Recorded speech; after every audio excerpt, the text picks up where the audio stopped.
Excellent. Thanks, Mark. All right, so I am kind of heading this committee up. The board asked me to kind of just make sure that things basically got done. And I know Mark arranged this meeting with you guys. I don't have a specific agenda per se for today, but wanted to give you an opportunity to talk about your proposal, ask us any questions, let our team give you any of our specific hopes and dreams maybe, and just really kind of get to know you and get this ball rolling. Okay. Yeah. We did prepare something, so we've got, because we have a process that we go through, so. All right. So should we drive? Is that okay? Can we share our screen? Take it away. Okay. Okay. Says the host has disabled participant screen share. There we go. There we go. You should be good to go. Mark's our host. Okay. All right. And where did they go? Over there. I have a giant monitor, so, well, multiple monitors. There we go. So we're Edgeworks Creative. We really appreciate you choosing us for this project. We're excited to be working with you. And we just wanted to start off by just letting you know a little bit about who we are and how we work. And then we'll get into the meat of things, because we'll jump into our process and the discovery that we need to do in this meeting in order to get going with this. There you go. I'll just go ahead. You want to speak to this? Sure. So, creative is in our name. And when we think about being creative, essentially there is a process through which creativity is fostered. And that process is built through preparation, incubation, illumination, and verification. And what we really mean by that is we allow a space for ideas to incubate, to sort of chew on and think about things for a little bit. Illumination is sort of that aha moment. Oftentimes it won't be during a meeting, it will be, during a shower, right? Where you suddenly have that clarity on your idea. And so we allow some time for that to take place. And then verification is really about taking ideas that we think will work and then testing them to see whether or not our assumptions are actually correct. So we utilize that to foster creativity for our entire team as part of our process. And we have a team of 5 that will be working on your website with you. So I'm the lead designer and the CEO of Edgeworks Creative. Ed is our web strategist and lead developer.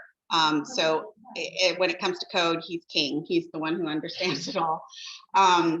Adam Lacombe is another very talented and skilled developer, and our security analysts who really helps keep everything safe from any security threats. Darren Rooney is our front-end web developer and designer. He is exceptionally talented. And Megan Hamlin is our quality assurance testing. And so every site that gets built gets run through her testing process. So those are the people on our side that you'll be working with. We don't have a photo of Megan in there, but we will get that this summer. It's been COVID, it's been weird. We haven't done another team photo. Yeah. So we wanted to briefly talk about what our development process is, and we do lay this out in the proposal that we provided you. But essentially, there are 3 phases to the process. The first is discovery and design. Discovery is really kicked off right now in this meeting. And from what we learn, we move into design. And that's the point at which things are easy to change, right? So because they're still conceptual, they're still drawings. I like to use the analogy of building, right? That site design is the blueprint, and it's a lot easier to change a blueprint than it is to build a new foundation or Tear out a wall. Tear out a wall, right? It's easy to change the blueprint, and it's difficult to change the actual construction, which happens in phase 2. So we have a sign-off process. Once you're happy with the design that we've provided, then we get a sign-off that says this is good to go to coding, and that's the equivalent of, hey, now we're actually making the building. So changes after that sign-off could impact cost, because we will have started building stuff that if you want it then changed, it could impact cost. Right, but that's not to say that it always does. It doesn't always, and we really want to obviously give you the site that you're looking for. So we do have within our process, a way to look at those additional requests if they show up during the phase 2, and to determine whether those are going to impact or not, and then adjust if necessary. But we try to avoid that, and generally we really do. We try to do a good job of that first phase, so that we get the requirements, the functional requirements, the design requirements, like we really try to nail it down in that first phase, and avoid all that. Right, and it's often in many projects we'll be working one-to-one with a business owner, for example. When we're dealing with a project that involves, like in this case, a committee or a board, it becomes a lot more important that communication is really good, and that we have a single person on the committee who has the authority to provide those sign-offs and to provide sort of the official feedback, so that we're not speaking with 8 different people all with different opinions, and that's going to help. That will help move things forward well. And then the third phase is deployment and training. Once your site is live, then we will provide training to whomever would be responsible for maintaining the website. When it comes to schools, oftentimes that means we have both some administrative, like assistants, but also teachers. And so ideally, we like to schedule everyone at the same time. And sometimes that's not possible. Sometimes that's not possible, but we like to do that. And then because the nature of schools tends to be that every school year you have new people coming in and people transitioning into different roles or different places, we do offer sort of an annual retraining, which we encourage. If you think that's going to be something you need, we encourage you to schedule that with us on the early end, because we get quite a few of those. So that's in a nutshell what the process is. We have dogs at the office and they're kind of going crazy right now. Lay down. Lay down. Lay down. Sorry. Okay. Sorry about that.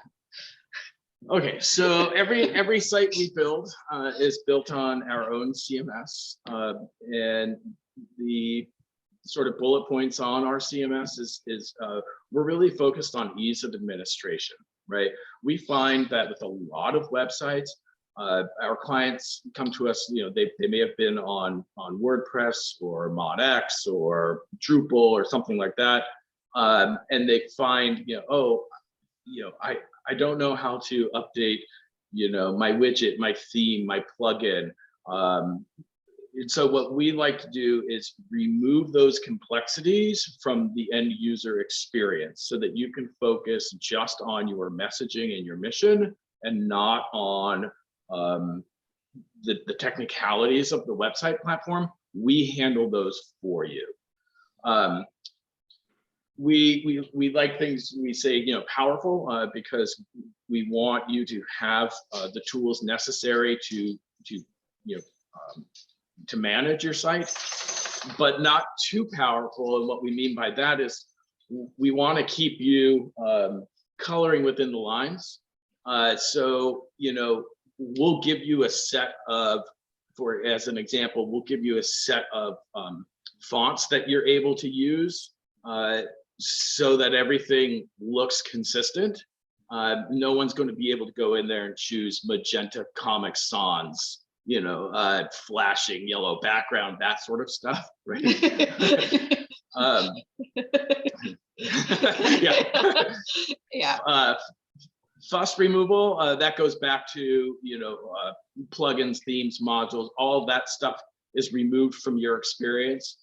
Well crafted, you know, we think we do a pretty good job. I'm pretty sure you've spoken with some of our references who we've built school sites for, and they'll, I'm sure, tell you that, yeah, it's pretty well done.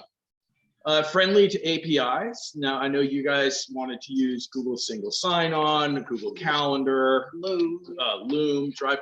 Yep. So anyone that offers an API, our system is designed such that we can play nice with other systems. Accountable. What we mean by this is anytime you log into the back end of the website, to the administrative end, we want to provide you with a sense of what's happening on your site, right? So we use Google Analytics to track website usage statistics, and then that gives you a sense of you know, how your website is being used.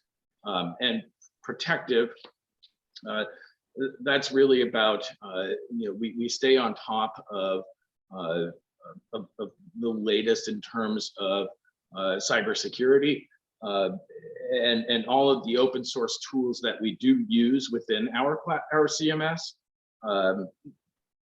When there are security updates, we stay on top of those. So all of that technicality is that what we're trying to do with this platform, and we've done a pretty good job of it, is that we want updating your site to be just point, click, edit. So you go to the site, you log in, you navigate to the page you want to update, you look at the content where it is that you want to update, you click it, the correct editor opens for whatever that content is, gallery, CMS, data, it doesn't matter. You edit it, you hit save, and we try to make it that simple. And it isn't always possible to have it exactly just that, but that is our ultimate goal on it. And we do a pretty good job of making most edit things along those lines, just absolutely simple. For most like content stuff, that's the case. For some data objects, that's maybe not exactly the case, and but nonetheless, ease of use is yeah. So our hosting, the sites that we built, we host on fully managed dedicated servers, and by fully managed, that means that we have 24/7 machine level support. There's a human being in the data center. Should there be a physical issue with the machine, you know, we can get someone there within minutes. We do weekly, daily, and hourly backups, and we maintain those for, I believe, a full month. So, you know, if a meteor strikes the data center, worst case is maybe you lose a day of work. But, you know, I don't. We're going to be more worried about the meteor. You're right. And then in between our servers and the wider internet, we utilize Cloudflare, which, you know, even Google utilizes Cloudflare, and that gives us the ability to serve your content from a geographically diverse endpoint.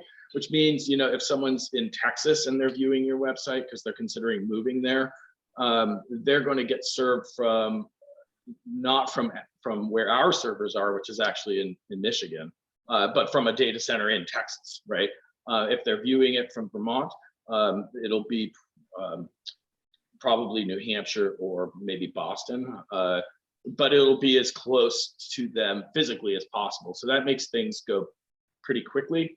It also gives us an extra layer of security and protection, because Cloudflare will detect, if you're being, DDoS, a denial of service, because someone's flooding you with traffic. And, there's quite a few. If your tech person was on the call, they'd be like, yes. But that's our hosting situation. And then this is the last slide about us. We're going to move into you really quick here, but we are absolutely committed to client support. And that is something that I think that if you talk to anybody who's worked with us, that is somewhere where we really shine. We have an email address, which you will hear multiple times, that if there is any issue with your site, you email support@edgeworkscreative.com. That will go out to our full team, and whoever is fastest able to deal with whatever your issue is going to be the one that responds to that. We do, if there were multiple requests coming in at the same time, which doesn't happen really, but if there were, we do treat it with a triage kind of mentality of, is this site down? Is this site, slow? Is there something really majorly wrong that needs to be dealt with? Is there something, is there content that got up there by accident that's a legal issue for you? We're going to jump on those immediately prior to any of the other requests. But regular support requests for something very small that, I need something, that has to be dealt with within the week, will then get stacked down below those high priority requests.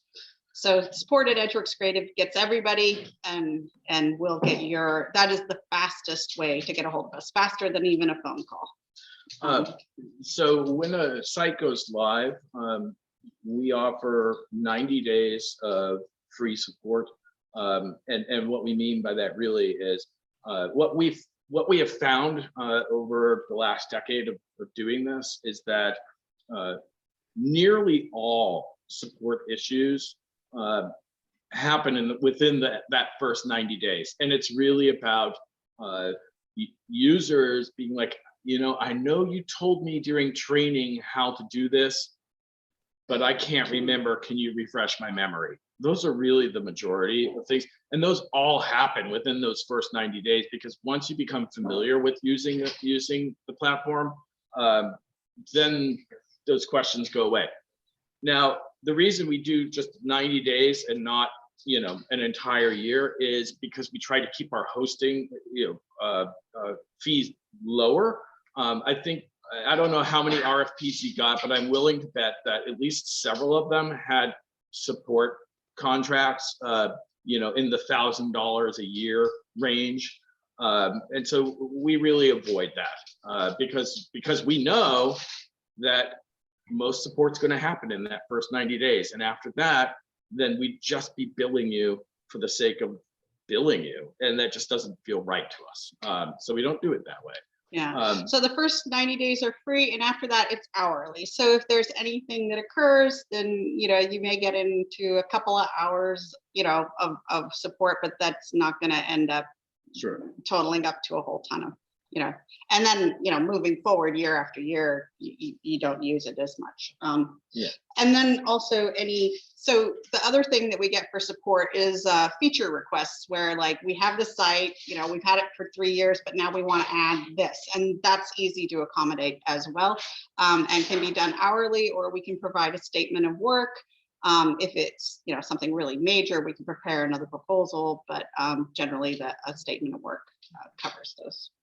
The last point on this that's important to understand is, if your support issue, whether it's 90 days or 900 days, well, maybe not 900, but if it's 90 days or 180 days, whatever, if your support issue is actually an issue with the platform, hey, there's a bug in our software, you won't pay for that. Those are always free. We support the platform itself without charge. It's really those questions of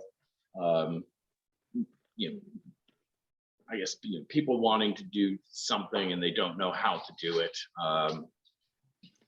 That's generally what it is. Yeah, sure. All right. moving on.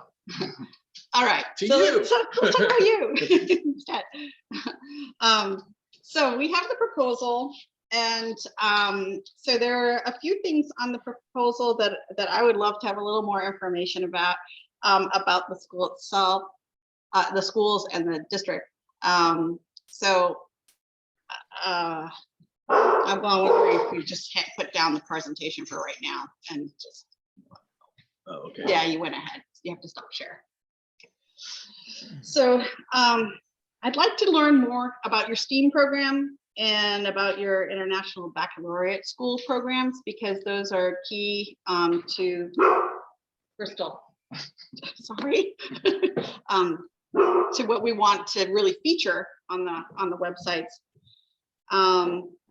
And then there were some things that were listed in the proposal that we just need to follow up on, which were the items that we said were not needed, just so that there's some clarity about why we said they were not needed.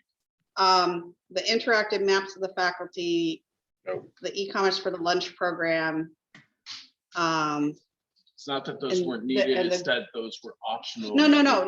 There were items that were not needed, and then there were these three other pieces of the interactive maps. We need more information on that. The e-commerce for lunch and the Google Classroom API integration. So let me start with just first the things that we said we did not feel were needed and why. So you had talked about advanced SEO. And so what was it that you were trying to accomplish as a goal with that first, I guess? Because our platform is built to, do you want to speak to that? Just Sure. Well, I'll speak to the reason why. So SEO in general, best practices are sort of built into the platform, and then as part of the training, we would explain to your users how to do their content. It's really fairly simple. Titles, headlines, keywords, and descriptions. Alt text on photos. That's really it. And then the other stuff is already baked into the platform. So we weren't quite sure what you meant by advanced SEO. Matt, should I take this? So I'll be completely honest, and I'm not 100% sure what I meant by advanced SEO, just because I deal with the basic levels of SEO myself, but not beyond that. I've had businesses where we've contracted with SEO experts that just go beyond the keywords and the alt text and kind of some of those basics.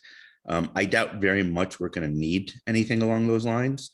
Let's kind of start with the couple of main purposes of the site, which is to bring the community together, provide information, but also as a marketing tool for our two programs, as you mentioned, the IB and the STEAM.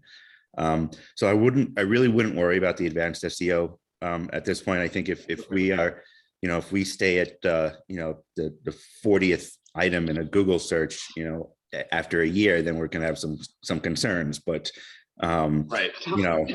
I think as long as your system has the basics built in, that will probably be just fine. Okay. Right. I suspect you will rank pretty well for the keywords and phrases that you would expect to, because if someone's looking for, STEAM School Vermont, okay, I think you'll have a chance of ranking for that. But if someone's just looking for elementary school, well, that's so broad and there's thousands of them. Yeah, you probably won't rank for that. But I think the ones that would actually be meaningful to the process of getting families to the area and students enrolled, you will. And we're going to work with you on content to make sure that your that's the key. Content is king when it comes to SEO, and we want to make sure that the content reflects some of the key phrases, keywords that you're going to be utilizing. So, you know, that you're going to want to rank well for. We want to have content on the site for those things so that it makes sense. And it is a logical result for that.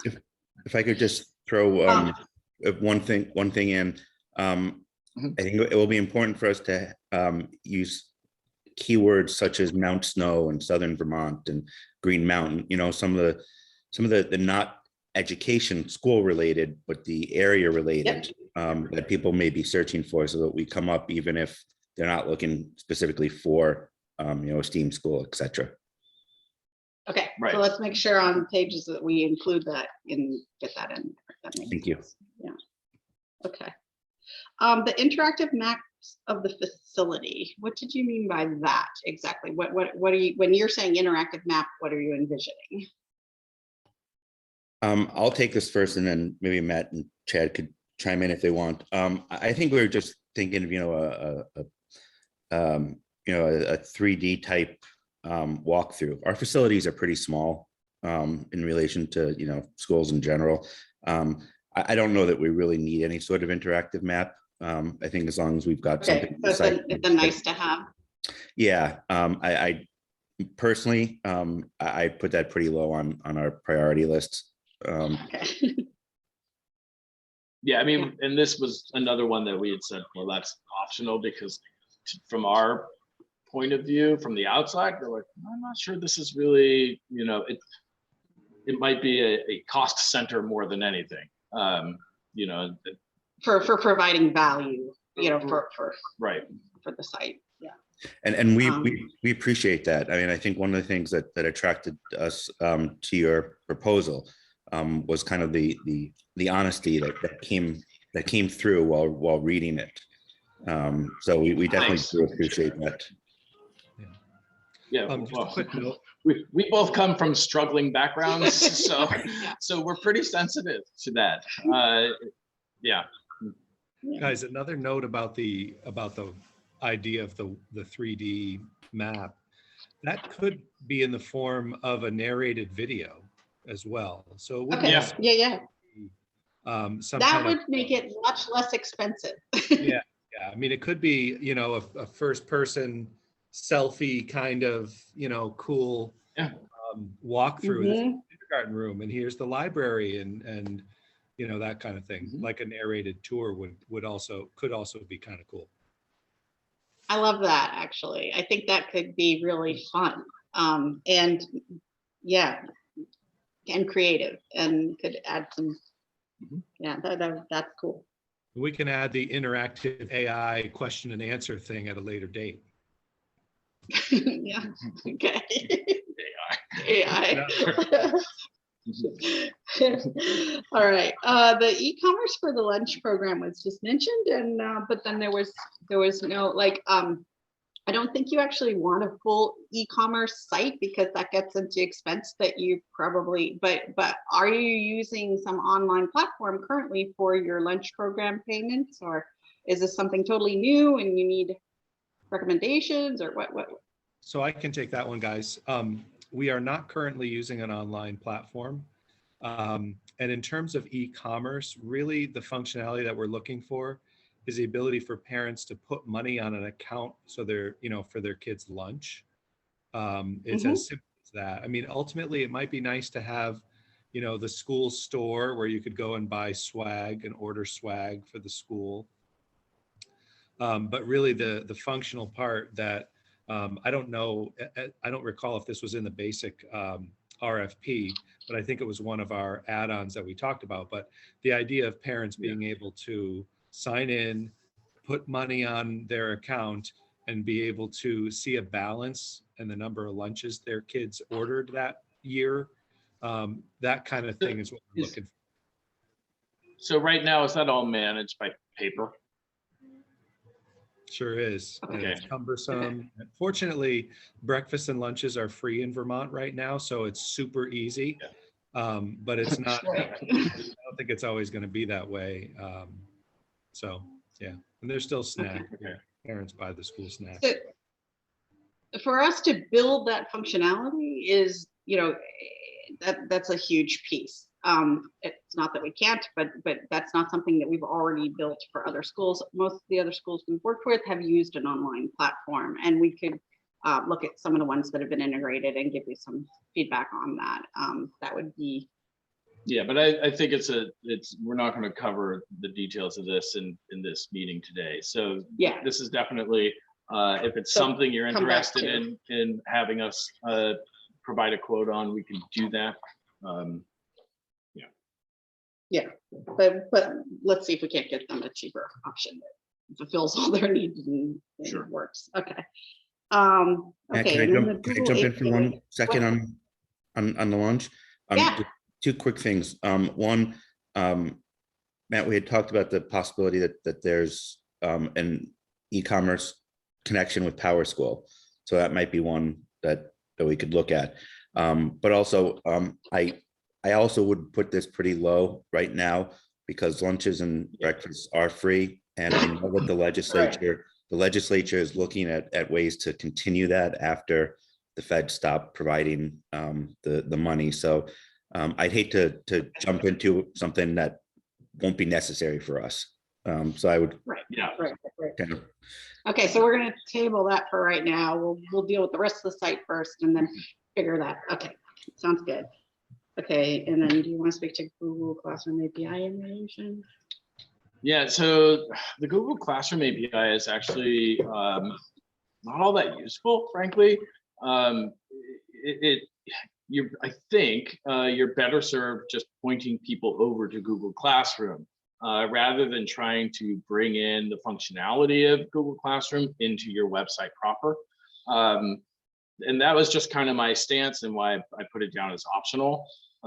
We would have to look on this one also, to create a quote to implement the API. But again, I just don't really think that the bang for the buck is there.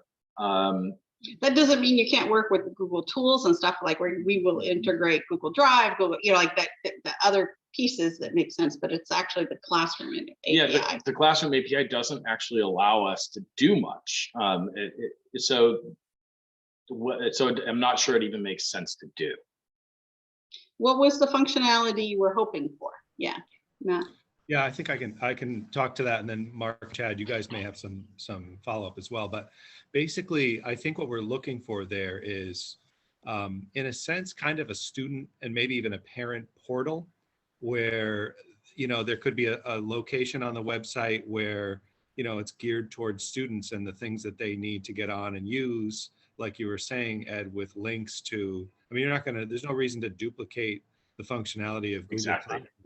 It's already there. So Right. Yeah. a dashboard, a student dashboard would work, Which for instance, which we already have. We already intend to do that. So that's Okay. why I said, well, we could do this and it's optional, but the API doesn't actually give us all that much functionality. So really there's kind of no point to it. Is my perspective. Lean and clean. Lean and clean. Okay. Okay. Okay. Right. So we'll do a dashboard. Mark or Chad to that conversation? I'll just jump in for a second. Kind of first of all, my brain's not working quite right because I'm not feeling great. So I apologize if I'm jumping kind of all over the place. All good. When I put the RFP together, we kind of put everything in there that we could think of, Right. so that nothing was missing, and figured that we'd be going through this process and narrow things down. So I just wanted to kind of throw that out there. And as far as Google Classroom goes, for some reason, I'm not shocked that the API doesn't give you a whole lot of functionality. But if it doesn't, it clearly isn't something we're going to want to, a path we're going to want to go down. Yeah. Okay. Okay. Yeah, I would just All right, echo so- the dashboard makes an awful lot of sense. I have kids in multiple schools just because of our grade ranges. And my middle schooler, they've got 2 or 3 different systems that are not interconnected. So it gets very cumbersome. And, I think oftentimes we'll have parents overlook, whether it be grade reports, unless they're absolutely, directed to them. they're not going to just, let me just make sure what's happening. Whereas my oldest son who's in high school, everything is, under one web label. So whether it's from attendance to grades to comments, count, I mean, the whole bit, having that dashboard would be an ideal directional, without having to have multiple systems and multiple passwords and so on. If that makes sense.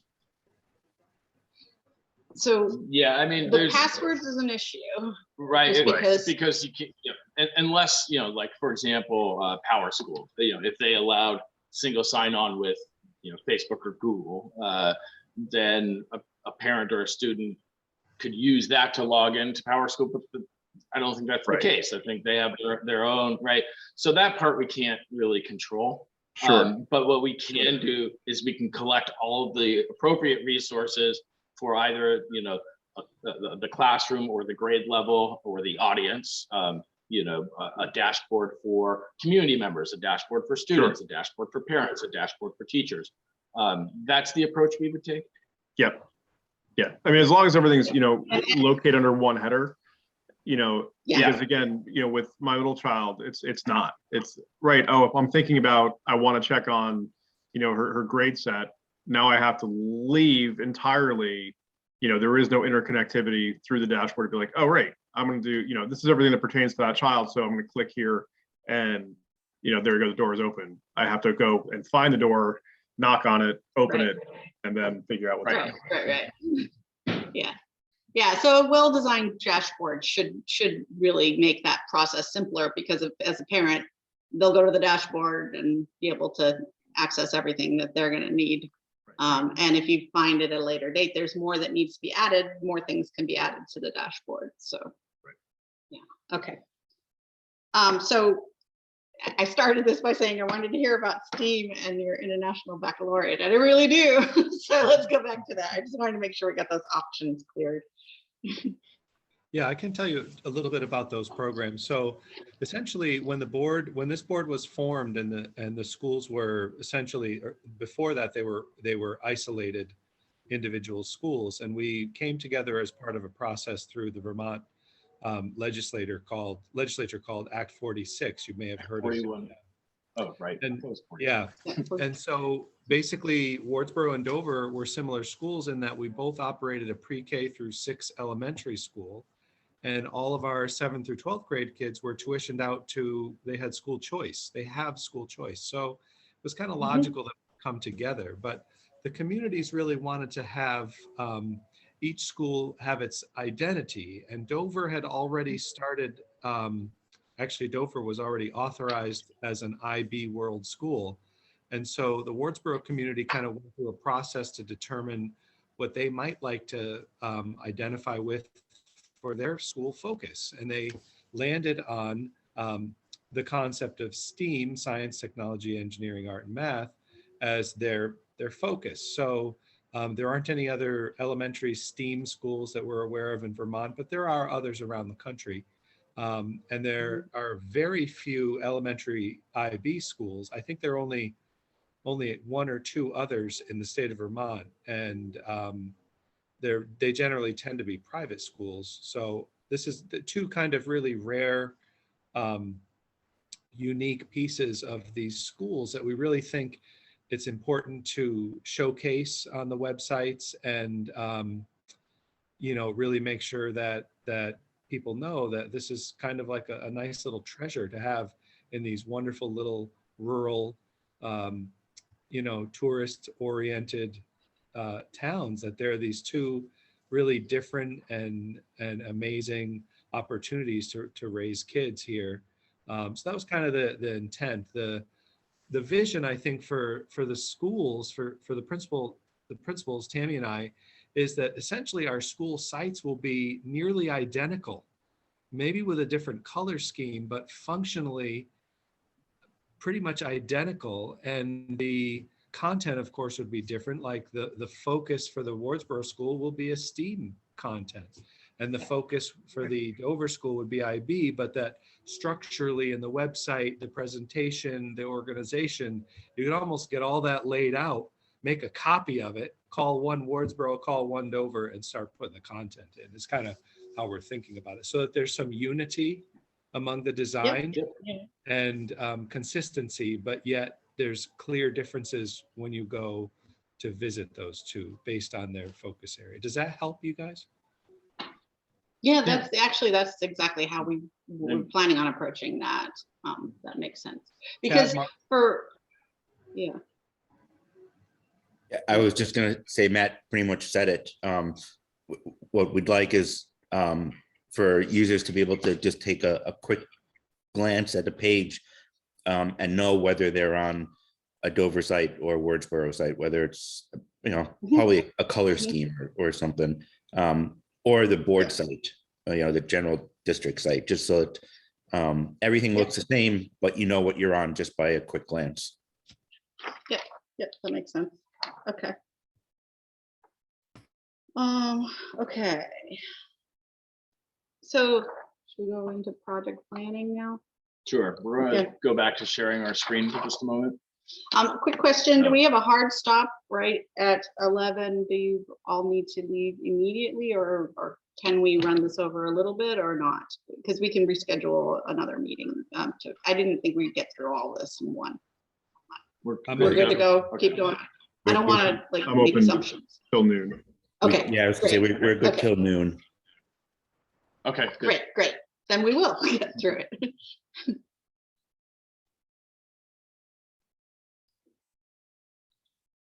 All right. So our process involves these 3 phases of discovery, design, and then launching. And during the discovery phase, we have some specific things that we have to get through in order to get a clear understanding of what we're building for you and how that's going to look and so forth. And the first piece of that is planning the project itself. I assume this group here is our team that we're going to be working with. Is that correct? But we might have the other principal as well as part of it. And the tech person. And the tech person. Okay, so Yeah. So you'll have the 5 of us. Matt is sort of our leader, is going to be the point person for like signing off, the final sign off on things. Right. But I'm going to be your contact person. So if you need something, you come to me and I'll ask the appropriate person for it. But that way you don't have 5 different people you got to be communicating with. Yeah. Okay. So you're the gatekeeper. I'm the gatekeeper. Yes, sir. Okay. All right. And you'll get the signatures that are necessary from or emails or whatever it is we need from Matt that's that sign off on the Yes. page. Yep. Okay. Great. Let's see. Point of contact and team. Point of contact and team, the goals, which are outlined already in the proposal, and our schedule, which is also outlined in the proposal. So I think we've got those pieces under control. Do you want to move to the next slide? Okay, for site planning. So there's some things that I just have a checklist here that I'm going to be walking through. So the first thing is the audiences and the use cases. What we have listed as the audiences in the proposal are parents, staff, board, community, your local community, and then the public at large, which includes the families that you would hope to attract to the schools from further afoot. Is that accurate? Did you have students on that? Oh, whoops, students. Yeah, students. I didn't write that down. Yes, students is part of it too. Is there anything that we're missing on the audiences? That seems complete to me. Okay, all right. So we're gonna do some audience dashboards. From those, I would assume that we're going to want a parent dashboard, a student dashboard, for sure. But do you also need a staff dashboard? Or are they not really going to be going to the website to get things for themselves? Yeah, the central office already has a pretty comprehensive staff dashboard for things like HR, professional development, all those kinds of sort of staff Okay. related. I don't think we will need to duplicate that in any way or have something different than what they use. Maybe a link, but they can, they get as soon as they log into Google, they get the bookmarks for the central office stuff anyway. So. Okay. So they'll be good. Okay. All right. So we'll start with the assumption there's going to be two different types of dashboards we'll have in the site. Quick question, Cynthia. Yeah. Quick question. I'm wondering if we might want to, one of the things that we seem to see a lot of traffic on with our current sites is the idea of prospective families. Like, could you say that again? You broke up. Sorry, families that Prospective are, families. yeah, families that Prospective are family. looking Yes. to maybe move here. Yeah. Okay. I don't So know that what kind you of guys leads think of into that. what I was going to next. Is like so. What we find is that like everybody wants to put everything on the homepage, but of course that's not possible. So the way that we view homepages is it's really a funnel to quickly as possible get people to the section of the site that is appropriate for them, where they're going to find information. So what we want people to do is when they land on the homepage, no matter which way they like to navigate a site, whether that's through menuing, whether that's through searching, whether that's through just browsing the page and clicking on links, that there's a way for them to get to the section that they're most interested in. And so that brings us to like the key funnels that we want on the homepage. So prospective students would be one. And then, if you're a student at the school here, that if you're a parent, what other key messaging do you want to see on that homepage as prominently displayed, other than obviously the type of school, the information about the school, but the kind of standard stuff that we're going to definitely have? Or I do think you not know yet? Yeah. Okay, I mean, that should do it. lean and I clean. would think any upcoming events. Yeah, well, calendar and news would probably, yeah, okay. Yep, calendar, newsletters, we both schools have those. For the board, there's going to want to be some funnels for meeting minutes and agendas and videos and things like that. Okay. One thing that was mentioned in the RFP and of course, in our response to it, was a homepage video. Do you already? Oh, yes. Do you Yeah. already have something shot that you intend to use? No, unfortunately, we don't. You don't. Okay. Okay. And I'd say that would probably, I'm not going to say low on the priority list, but something that should be more towards the end of the process, the project, that we can put something live without having a video on it. And it's something that can be added, at a later date. And Matt, Sure. Dad may have a different opinion of that, but that would be mine. Often when we're thinking about a homepage video, we're thinking about, you ever go to a site where typically it's at the very top and it's sort of a background video that's underneath the header, and it's sort of like that hero shot. That's often what we're thinking about, and so we would like actually to encourage having that at launch, because we would want that as sort of part of the design itself. If it's not sort of that background type video, and instead it's a video within the content, then yes, it's easier to do, like you say, launch without it, have it after the fact. I have an idea how we could do this. We could do an MP4 of just photos rotating that would hold that space. That would be an MP4, sort of like just a fade, easy. And then when you get that video shot, it would just be a matter of replacing that background, that header video. So let's do it that way. That would be okay. So yeah, don't listen to me about design. I'm the design person.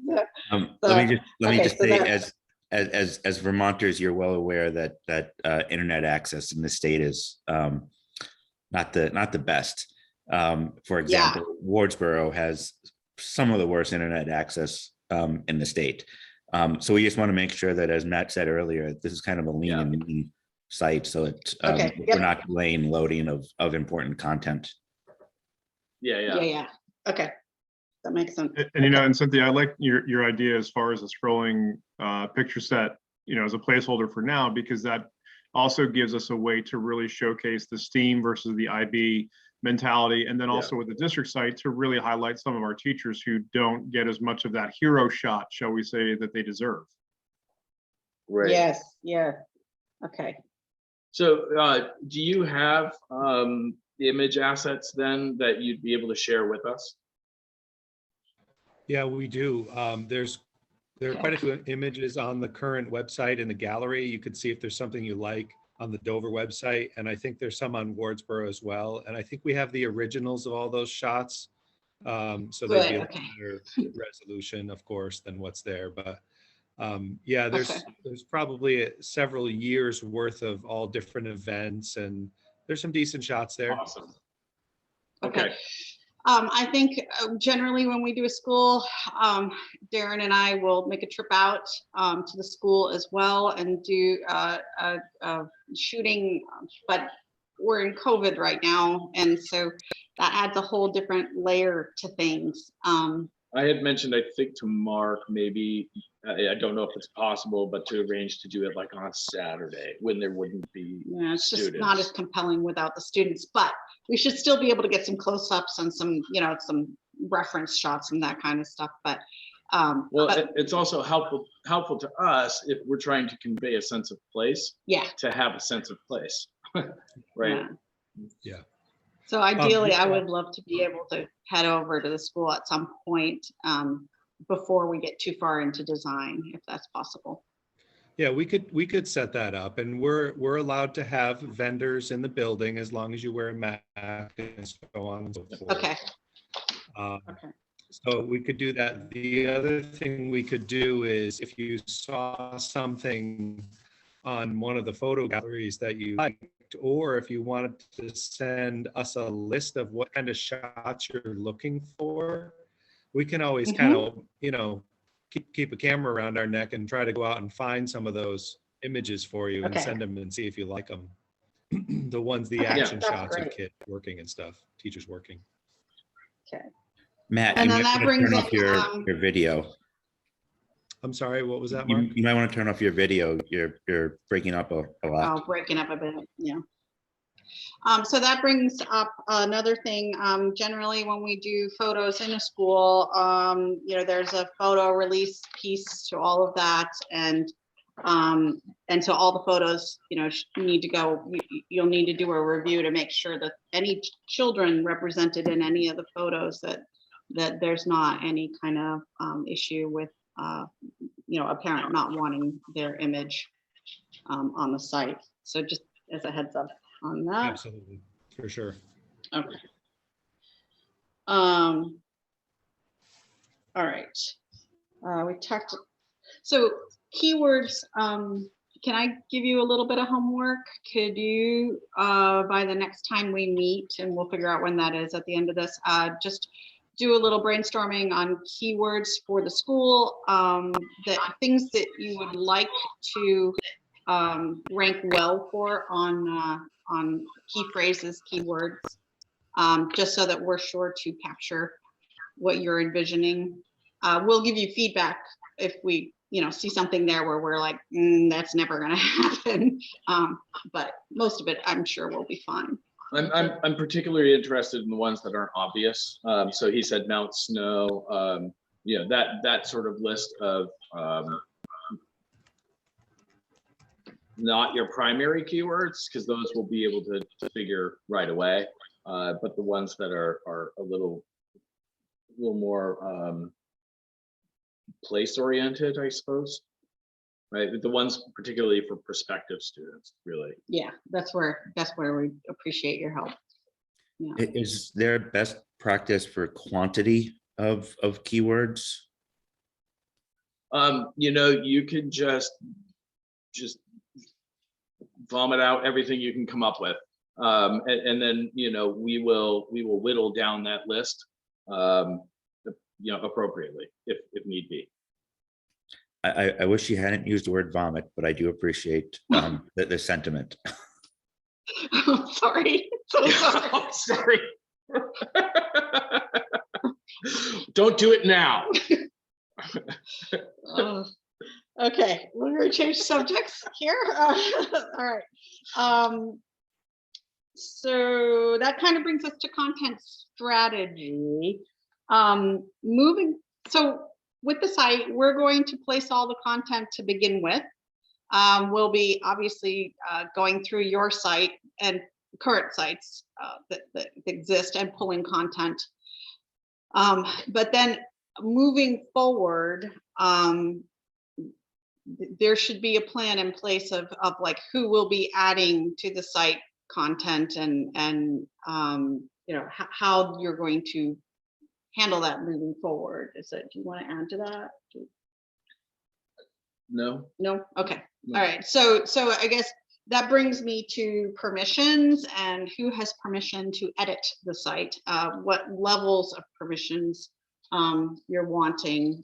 So My assumption would be that you would have sort of a you know, an administrator role, who those would be people who would be able to access any aspect of the website, any classroom, any teacher bio, any you know, any page, any events, any blog posts. And then typically this is how it works anyway in schools. And then the second level of permissions are teachers, where they control their own classroom page, and that's pretty much it. We don't give them permission to, you know, post at the district level blog or something like that, right? And that really tends to be it. so there's not going to be a district level that can administer. Well, that would be the administrator. And then the schools themselves wouldn't have their own level.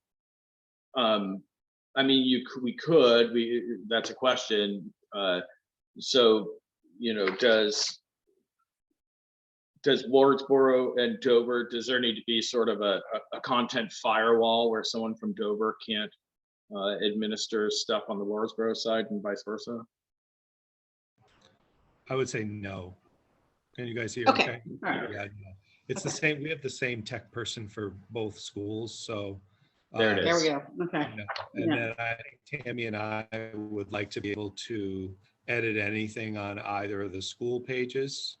And then the administrative assistants probably should have the ability to edit content on any of the school pages as well, in case they have to Yeah. Okay. update something.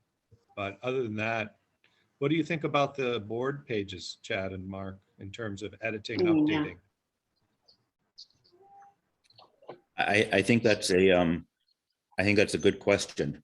And I think when we get to kind of board content, that might be a good place to start. Because the supervisory union kind of controls the board content at this point. I tend to, right now I handle some of the board content, but I tend to think that it's going to be somebody in the central office that's going to be doing most of that work. Board members themselves don't tend to be hands-on with that. I think I'm a little odd in the sense that I am hands-on with some of it. So it's going to be somebody in the central office that will be managing all the board content, most likely. Okay. Okay. It's also. Okay. it's So then also really we're extremely looking at, likely that- Oh, sorry. It's also very likely that the tech person who is the River Valley's tech person would also be the person that is designated by the WCSU to do that. So it might end up being one person for all of it, which would be great. right. Okay. So I think then we have 2 or maybe 3 roles only, right? We have administrators and they can touch everything. And then we have teachers who can touch only their own stuff. And that's And then maybe a board thing, but probably not, right? right. And then maybe a limited administrator who can just touch specific pages, which would be, you know, the board pages or board posts. Does that sound right? So can we, somebody like our school, Matt, I can't even come up with the position, Lori and Jennifer. They're kind of administrative assistants. Yes, yes, that's correct. So they should be able to do almost all updating, but I think I'd want to prevent them from being able to delete pages or add pages, kind of more structural work. I come from a background as a security expert for banks, for financial institutions. Oh, wow. So I tend to overdo security. So it's actually kind of nice to hear you try to limit it, because I probably have 7 or 8 different rules in there, which would just be too complicated. But I wouldn't want the administrative assistants to be able to do structural changes. Okay. Okay. That sounds good. So we'll start with 3 roles. We'll start with administrator, teacher, and admin assistant. And then if it turns out you need a board, something specific for that, you can let us know and we can make another role. But we'll start with the 3 and see if that's sufficient. And then, yeah, and the way permissions, Mark, you'll understand this. The way we use ACL, right, access control list. So every role has specific permissions, and then a person is a member of a role, and they then inherit those permissions. But we can get really granular and say, yes, this person's a member of that role, but they don't have permission to do this specific thing. So we can get really granular if we need to, but we like to build it simple if we can.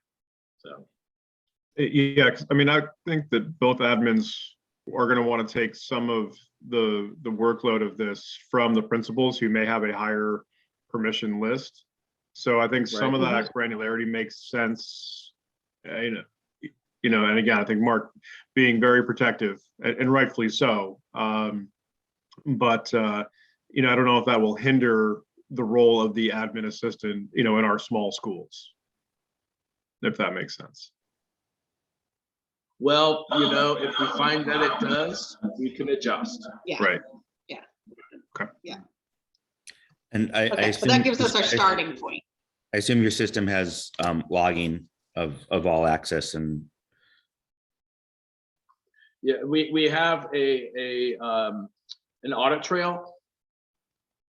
So basically, anyone who's in the admin site, whatever they do, we have, oh, Mark went to edit this blog post, and then he went and deleted this page, and so that combined with our backups,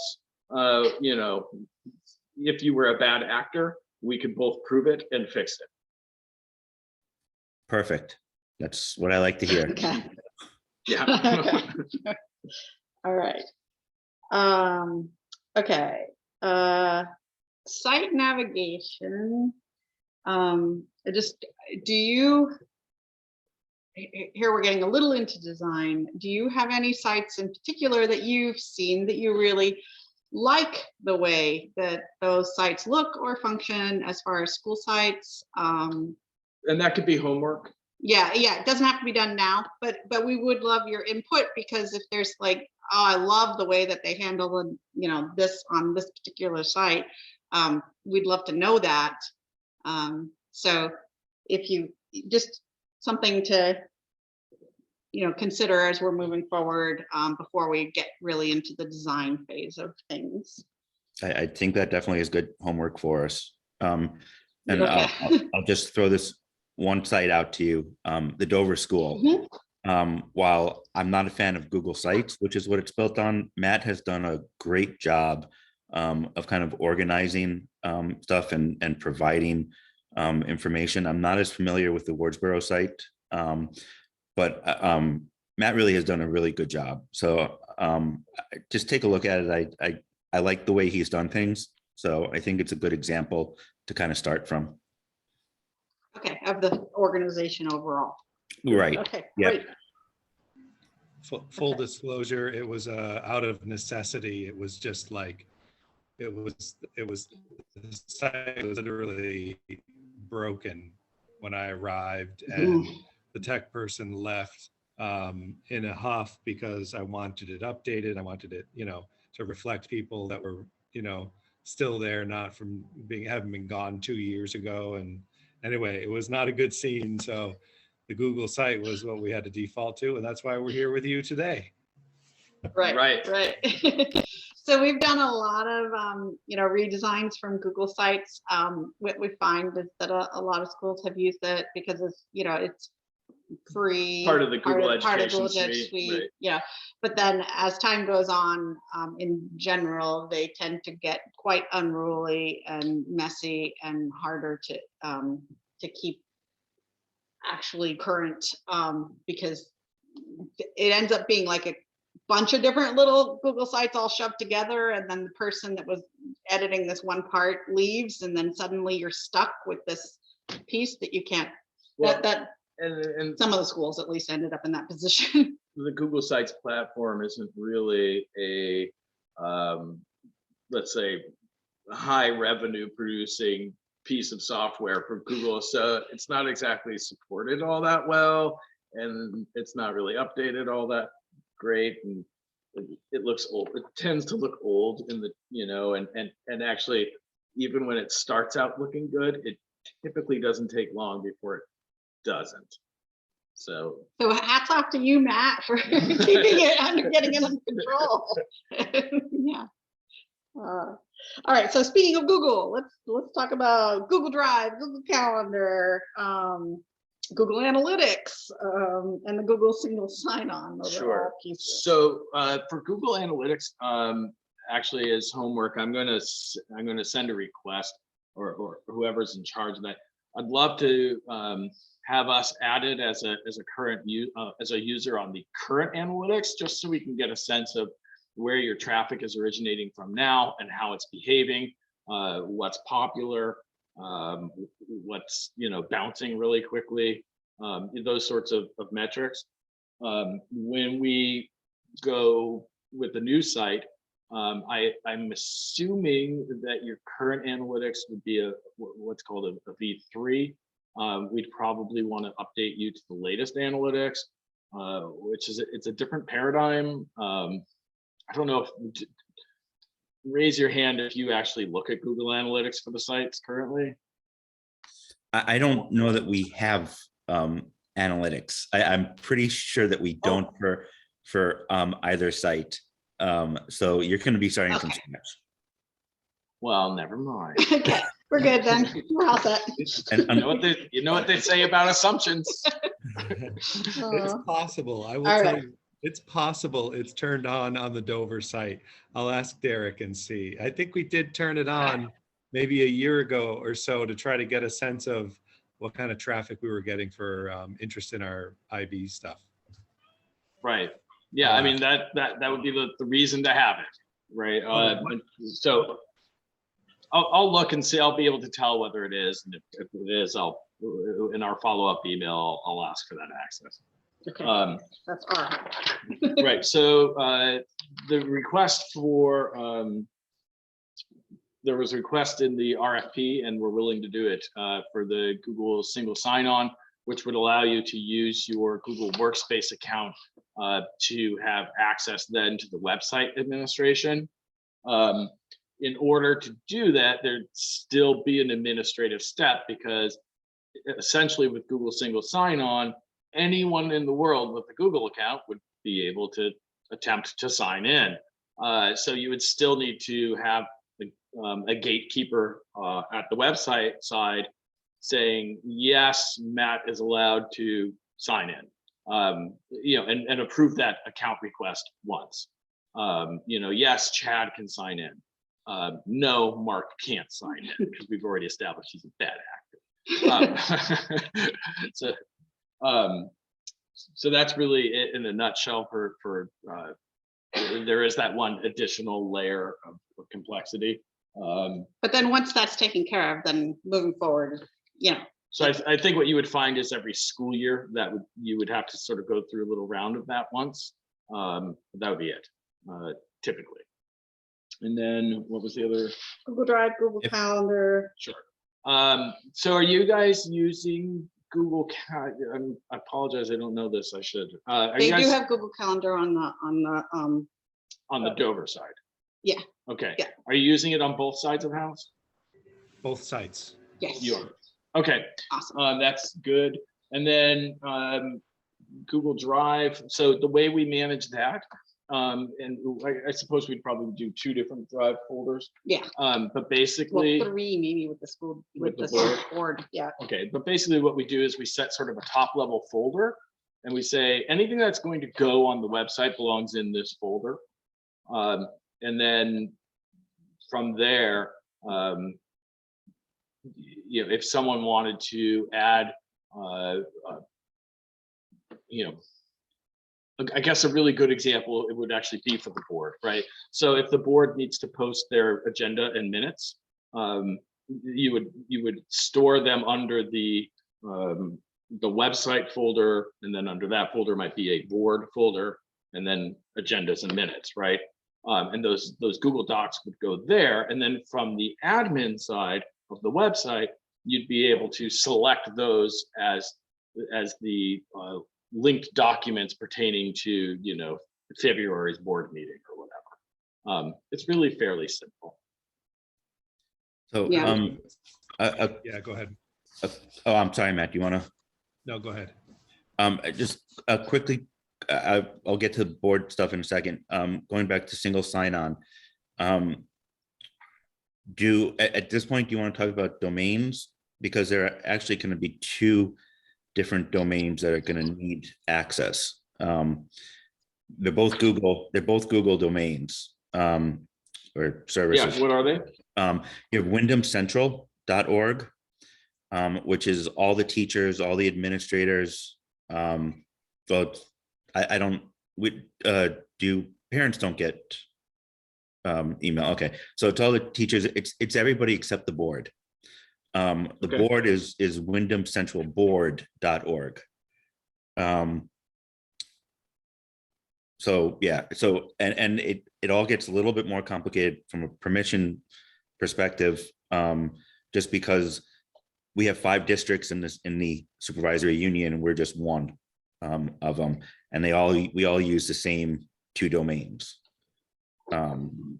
So we just have to make sure that if it's a gatekeeper like you talked about with the Google single sign-on, then that's perfect. Then they just don't give access to somebody from one of the other districts to our sites. The board docs get a little bit more complicated. Well, let me ask you first. Well, Matt, before I get into board docs, do you want to talk about what you're going to talk about? Well, I was going to talk about board docs, and just let you know, I think it may be a little more. The board docs have policies and procedures, and then there has to be warned versions and all that kind of stuff. So it's something we've really struggled with. And it's one of the main reasons I think we're doing this project, is to make a really nice looking interface that somehow can have the back end document access that Mark is talking about. So different people have to manage parts of the puzzle. And I don't think there's going to be too much.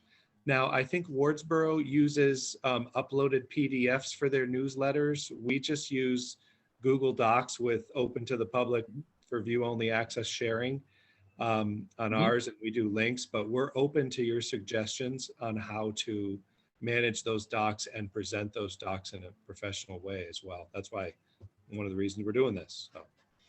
Okay.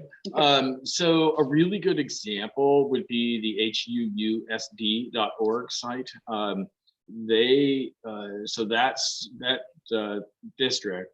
Harvard Unified Union School District. They used to be a supervisory. I don't understand all this.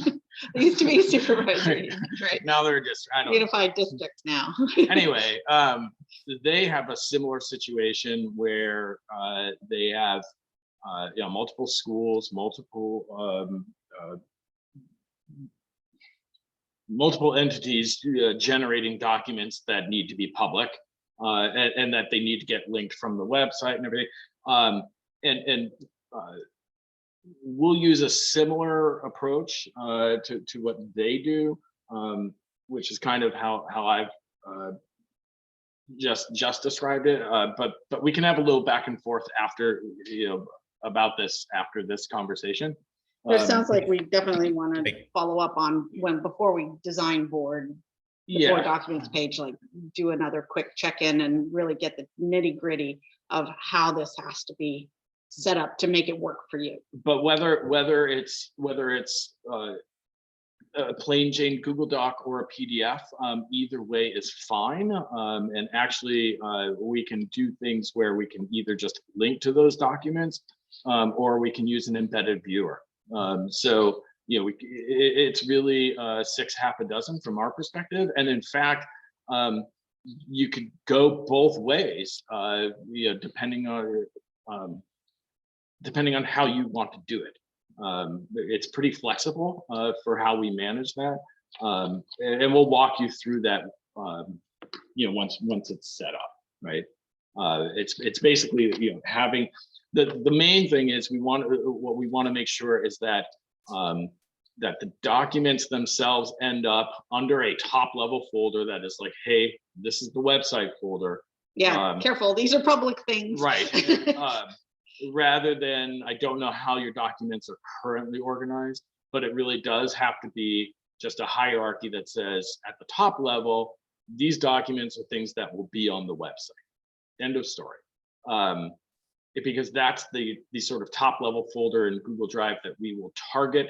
And then from the admin, we provide, you can either go and manage your documents in Google Drive itself, or you can even manage it from the website. You could say, oh, I want to upload my board minutes while I'm working on the blog post or the page that's saying, oh, we had a board meeting February 5th or whatever. You can go from either approach, so it's really pretty flexible. Let me so many questions swirling around in my head. Let me start with a permissions question. The API that you use for the single sign-on, does that give you access to, or for Google Drive maybe, give you access to controlling permissions for folders? Here's a no. Okay. Yeah, no. All right. So I think what I'd like to do, if it's okay with Matt and Chad, is maybe take the board docs conversation offline. Because Sure. I think it's just it's from my perspective, it's probably the most complicated part of our site. And something that I meant to say to you guys at the very beginning of this meeting and neglected to, is that when we started this project about 3 years ago, a discussion that I had with the superintendent, it kind of led us to the path of River Valleys is kind of the guinea pig, so to speak. Ultimately, what we would like to do is move all of the supervisory union onto the same platform. So that would mean, obviously, if we get to that point where we can convince our other board members to go that route, you're going to have to, do proposals just like you did for us. But it's a number of more sites. It's a supervisory union. So what we want to do is make sure that whatever it is that we're building, website, document management, et cetera, is something that can be easily replicated. So that, ultimately that really is the end goal, a 5-year end goal, whatever, to unify the supervisory union on a single platform. So I just wanted to throw that out there because it kind of takes a different level of things. So just wanted that in your head. Sure. Yeah. I wonder if it makes sense to just quickly why don't you show them really quick? We've done multiple supervisory unions where all of the schools are under the one like everyone's on the same back end and system. So this one's, They had. so this is the back end. The references that I spoke to at Harwood had really great things to say about you guys. They're one of the. Oh, that's lovely. they were- That's and good they were to really hear. good We don't- conversations also. Oh, good. Yeah, they're Um, great.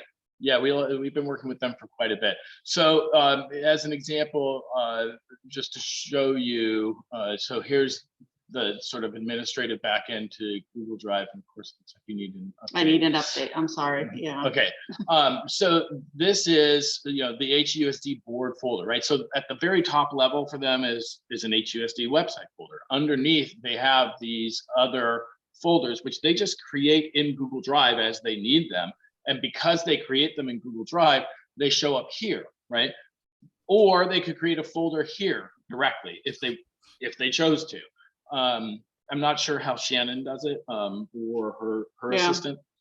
Excuse me. She's very proficient with the site though, so she might just do it right here. She's, And not ordered, that just means what we do is we keep sort of an index of the assets that are inside of a folder, whether that's more folders or files, and we allow them to get ordered because there is no such thing as a sort order in Google Drive itself, but we do allow them to be ordered for the website because that's typically something that you actually need. But I can go and click into the board, and now here's their work groups, their procedures, their quick link documents. They've named this folder quick link documents, and basically these are the documents that they're going to use in specific web pages that they're going to use for their what we call quick links, which tend to be contextually relevant links for a particular page, right? So the COVID page might have quick links that lead to their policies, to their, to the Vermont Department of Health, some things like that. Let's go to, I don't know, policies and procedures. And so now here we are, we've gone down to the document level. And, if I want to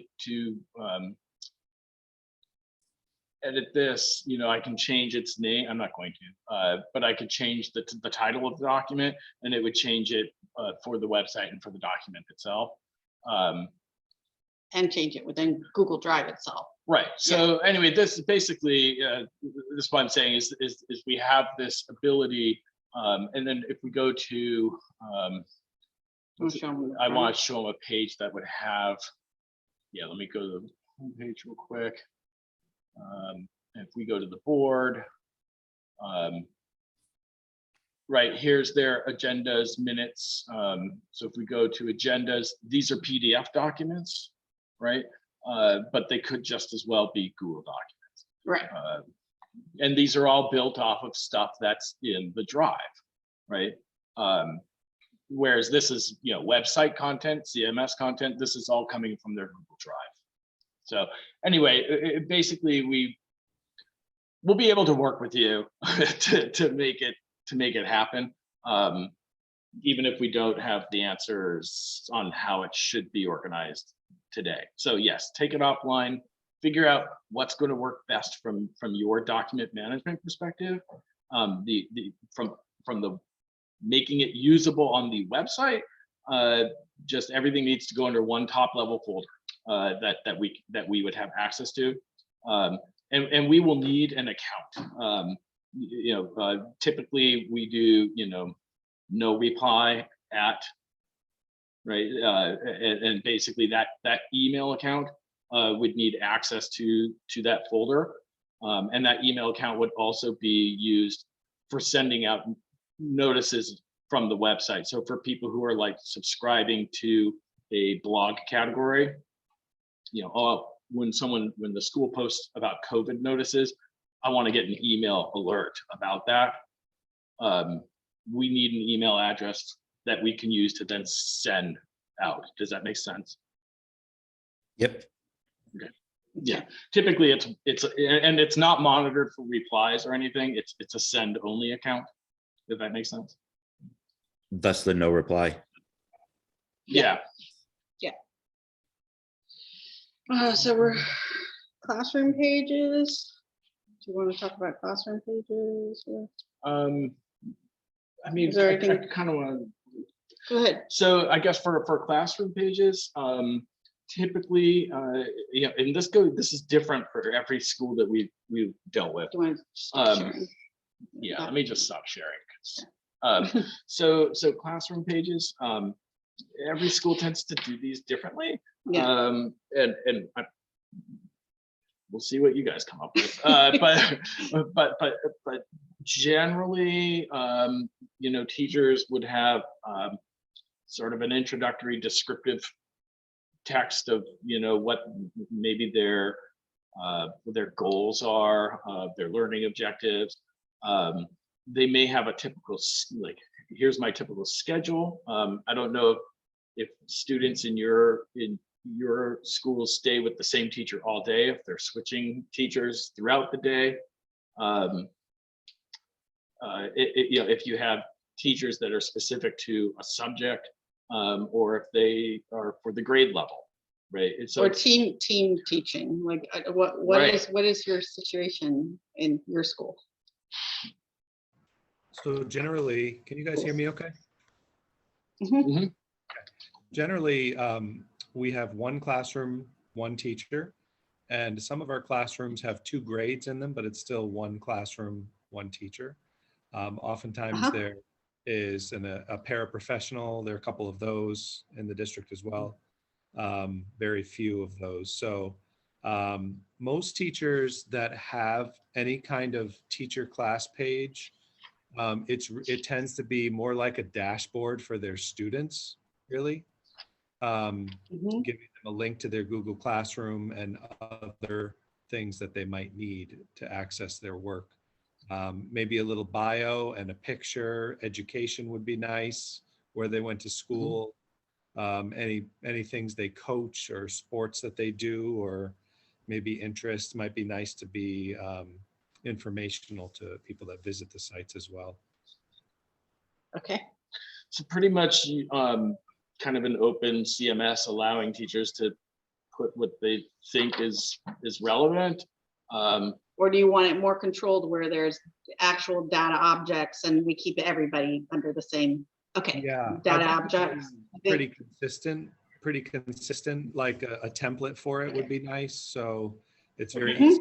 So homework on our end, we're going to follow up this meeting with some email, but we will sort of present a list of things that are typical for a teacher page, and then you can yay or nay or feedback with specifics. Perfect. Okay. Okay, What else is that? all right.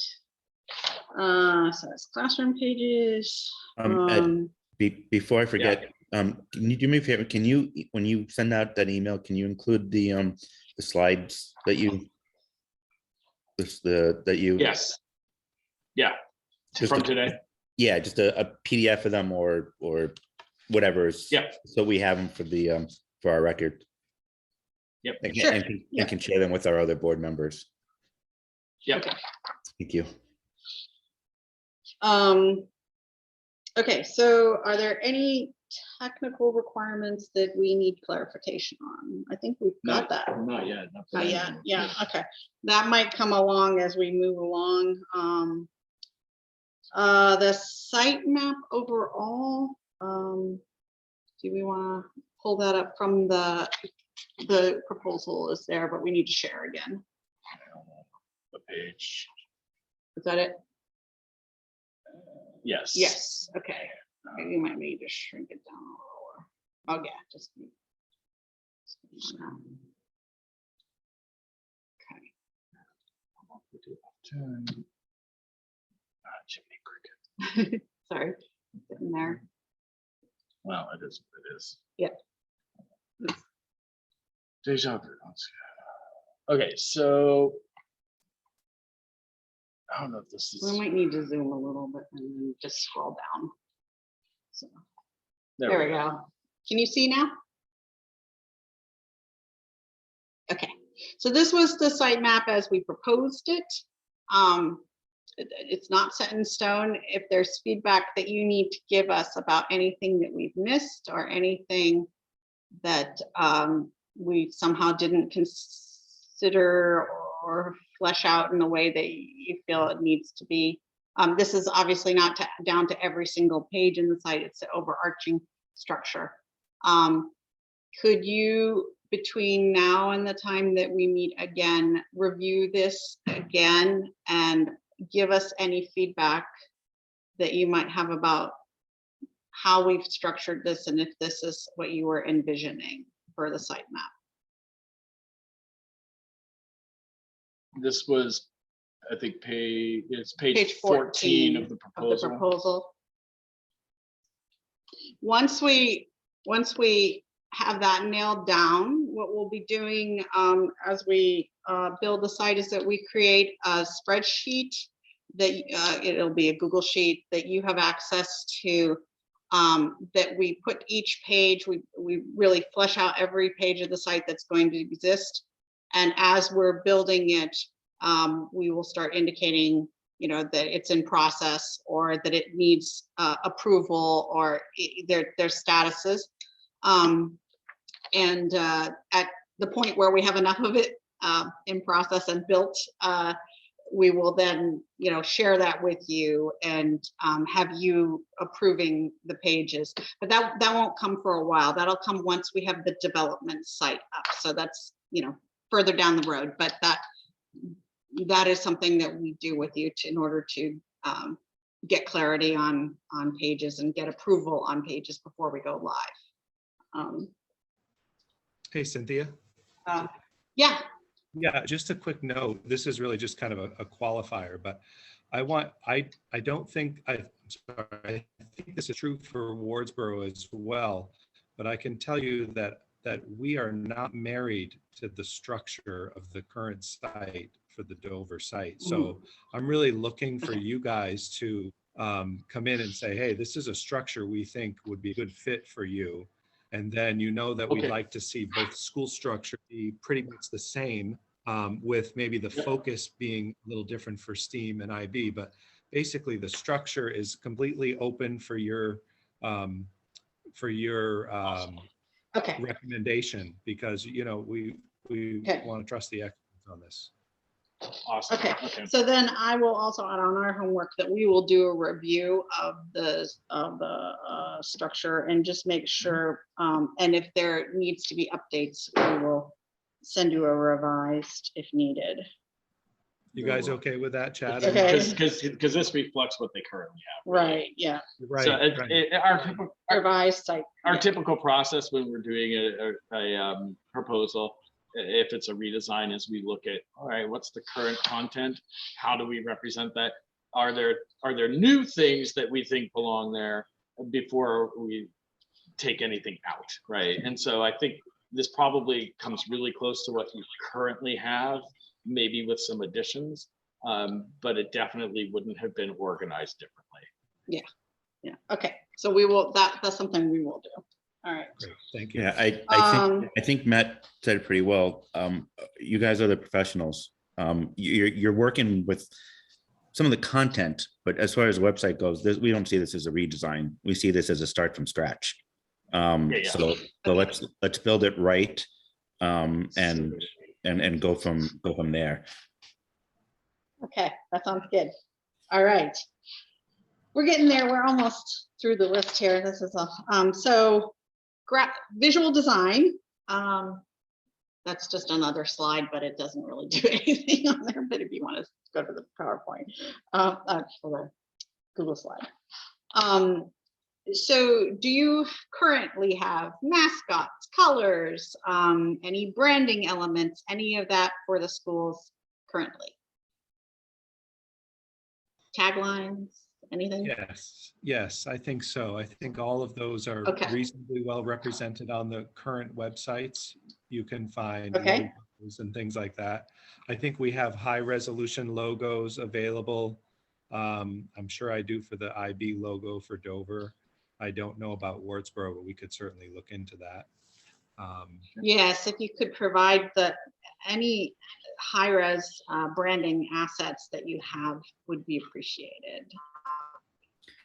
Chad, does Wardsboro have a Steam logo? I don't think there's a logo per se, and honestly, you know, one of the parts, Cynthia, you know, seeing your background in the visual design, I think Wardsboro, and I hope I'm not speaking out of turn, and really wish Tammy were here to bolster this thought, but may need a really solid logo to imprint, you know, for an elongated perpetuity. You know, we just had some swag made up, and it wasn't fantastic, you know, as far as, and that's just my humble opinion. And it's not well represented on our website right now as far as the mascot. And I think that's something that the kids can really get behind. So again, I definitely talk this over with Tammy, but that would be something that we would look to have revamped a bit. Okay. So I'll just say that IB has official logos, and we're Yeah. Dover is a certified, I don't know if that's the right word, Matt, but IB school, where STEAM is we don't have, the Wardsboro doesn't have any certification for STEAM. So Right. we're a lot more open to creativity with Wardsboro than with Dover, just because of, you know, the pre-made kind of logos.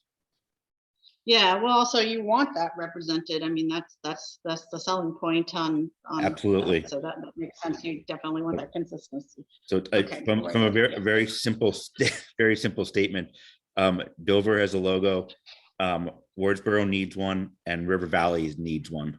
We don't have a River Valley Okay. logo Oh, Uh, either. okay. River Valley's this one. Okay. Yeah.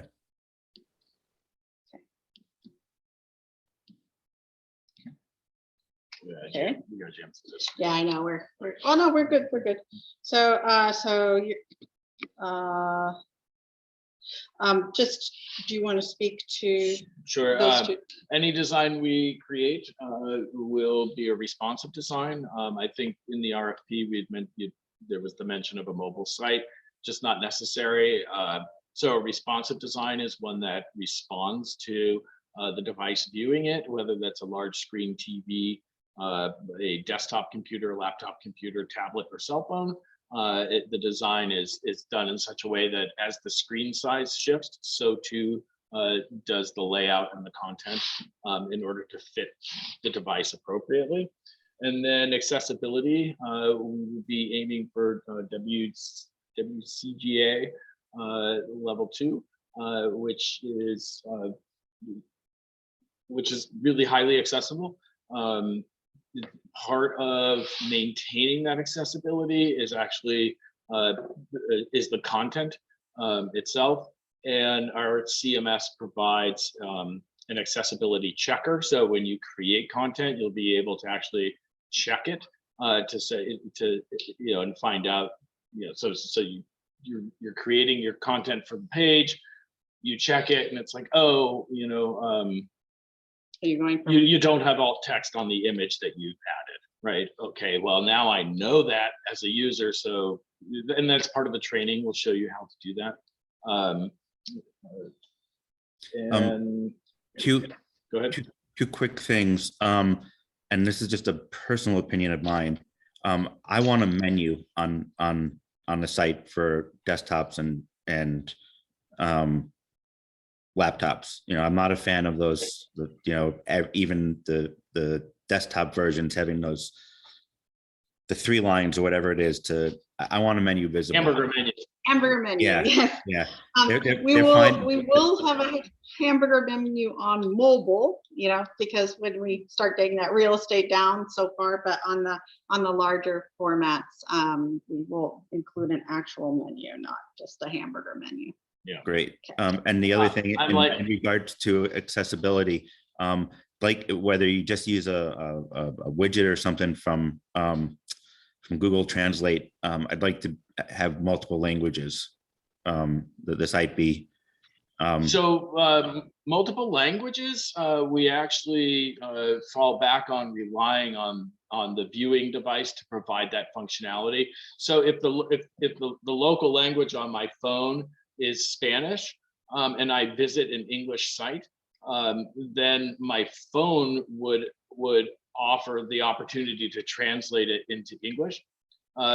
We can add a Google Translate widget to the site, but generally speaking, it's not actually needed, because if you're viewing something in a foreign language, your browser will offer to translate it for you. Okay, as long as the site can manage that. Yeah. It's not the site, it's actually the browser that's handling it now, I guess is what we're saying. Right. Like the- So any modern browser, if okay. someone, Yeah. if someone's using, IE5, well, first of all, they're probably not online. But if they're using an antiquated browser, that probably wouldn't work. But then again, if they're using an antiquated browser, probably most of the web doesn't work. So any modern browser will offer that ability to translate if you're viewing a foreign language from whatever your language setting is on the device.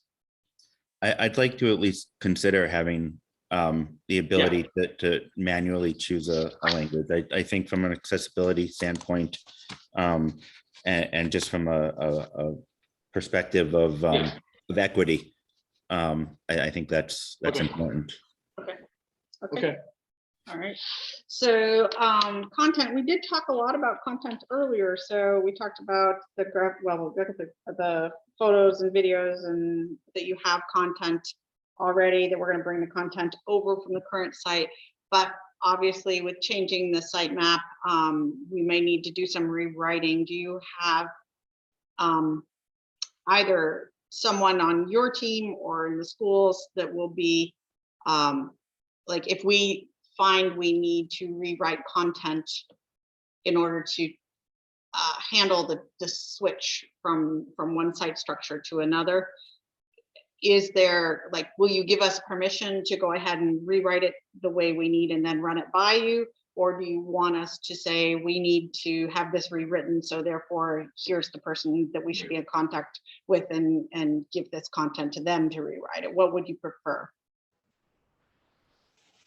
Personally, I'm perfectly happy with you guys rewriting and just running it by us. I think Tammy and I will Okay. be the gatekeepers on the content for the schools, the specific content, but we're going to really try to run all the stuff internally through the committee so that everybody has a chance to input before we send it back to you for the good to go. Yeah. That's fine. Okay, so we'll do a first stab, and then you'll have a chance to review and make any adjustments before anything goes live. So Will that work for you guys? Okay. Yeah, Mhm. absolutely. Fine. And if there are new pages that we're adding, just give us a title of the topic, and we'll figure out who needs to write something for it. okay, that sounds good. That sounds great. Okay, so. All right, so we're at questions, but I just wanted to really quick go over. So we're going to go through that design, coding, launch, and training as our phases. We've got a schedule. The first phase is going to take us 4 to 6 weeks or so, and then just depending upon how long that takes, then we've got another 6 to 9 weeks in coding, and then you'll start. So what's going to happen is you're going to be in touch with me pretty often for the next 4 to 6 weeks with design comps and giving feedback and so forth. And then you're going to move to being more in touch with Ed, but also probably just not hearing from us for a while. I just want to give that heads up that the beginning phase of coding, we have a whole lot of work to do before we can have any meaningful conversations with you, because everything looks really broken for quite a while as we're building a site. When we get far enough along in the coding process to have a development site that can be made available to you, then that's what we'll do. If you need to review where we are prior to that, it actually exists on our machines here at the office. So we could do a screen So we share can do over a Zoom. screen share over Zoom, or you can come in person either way, and we can, you know, go over anything if there's a point at which you need to see where progress is, for instance. I think that got us through. Oh, Two other things. We don't yet have a signed contract or the deposit on the project. So both of those are outstanding on your end. Right? yes, but I did send an invoice. Did that end up getting, did someone? Okay, that happened. Okay. I did have a question for you about the contract from the superintendent. He was wondering Sure. if it would be possible to have a contract that had the total amount listed on the contract. Sure. I mean, we can do that, but the contract does reference the proposal, which has the pricing. Yeah, So Okay, but they'd But like it on the. we'll put it right on the We can contract. put it right in. right. Okay, And- so and I that'll think be homework for us too. it's safe to say that I will be taking the lead on your payments and making sure that you're being paid. So if you have issues or questions about the financials, those should come to me. Okay, Okay. all You right. guys okay with that, Mark and Chad? Just one, Um, and along the lines of the financials, this probably goes without saying, but if we run into something that isn't included in your base figure, obviously, let's talk about those numbers before any sort of work is. Agreed. Yeah. Yes, that's how we handle it too. That's why I said it probably didn't need to be said, but better off saying But it. good get covered. Yeah, we don't want to get into a situation where we're doing a bunch of work that we might not get paid for because we didn't handle this properly either. So Not good for anybody. We've learned some lessons along the way. yeah. We're better at it than we were when we first started. Yeah. So do you have any other questions for us for today or no? I just want to quickly review. I've got 3 pieces of homework that we have coming up with keywords, some sample sites for you for things that we do like, and to review the site map as is and whatever review you send us. Was there anything else that correct. we need to, besides a contract, anything else that we need to do? We are going to, only in response to what we will be sending you, which will be a list of potential items for a teacher page to approve or disapprove. We're going to make requests on the high-res logos. We'll take a look at the gallery as well as other images that currently exist to see if there's any that we think we need the originals for. And We'd like to schedule a site visit. we wanted to schedule a site visit and Google Analytics, Google Analytics. if it exists. Yep. Oh, sorry.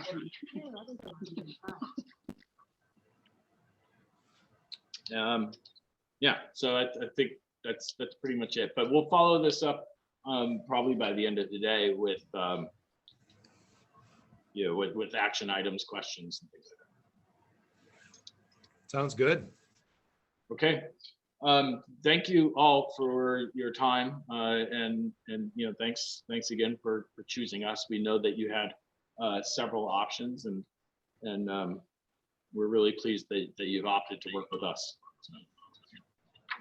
Looking Well, forward to working. thank you for the great proposal. It took us quite a while to get through all the ones we had.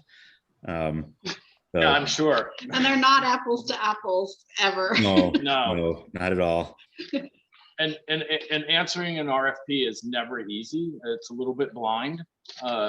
So we're just really pleased that you chose us. Yay.